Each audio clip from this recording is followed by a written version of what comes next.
When age fell upon the world, and wonder went out of the minds of men, when grey cities reared to smoky skies, tall towers grim and ugly, in whose shadow none might dream of the sun, or of spring's flowering meads, when learning stripped the earth of a mantle of beauty, and poets sang no more save of twisted phantoms seen with bleared and inward-looking eyes. When these things had come to pass, and childish hopes had gone forever, there was a man who travelled out of life, on a quest into spaces, whither the world's dreams had fled. Of the name and abode of this man little is written, for they were of the waking world only. Yet it is said that both were obscure.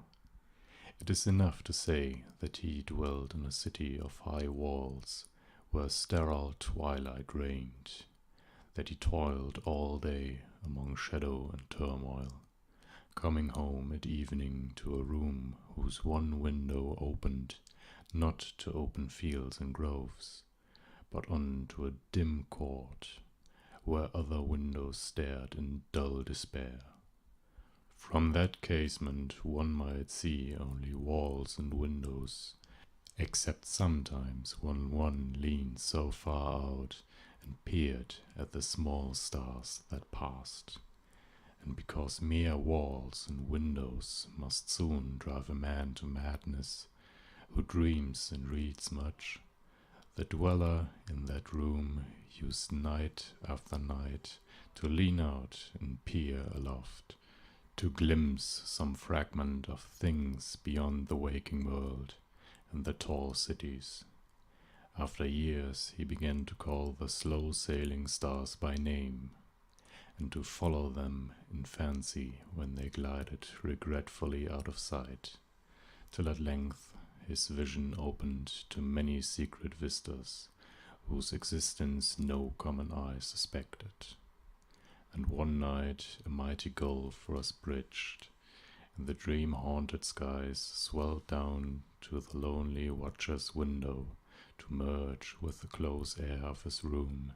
and to make him a part of their fabulous wonder. There came to that room wild streams of violet midnight, glittering with dust of gold, vortices of dust and fire, swirling out of the ultimate spaces, and heavy perfumes from beyond the worlds, opiate oceans poured there, litten by suns that the eye may never behold, and having in their whirlpools strange dolphins and sea nymphs of unrememberable depths. Noiseless infinity eddied around the dreamer and wafted him away without touching the body that leaned stiffly from the lonely window. And for days not counted in men's calendars, the tides of far spheres that bore him gently to join the course of other cycles that tenderly left him sleeping on a green sunrise shore, a green shore fragrant with lotus blossoms and starred by red calamates.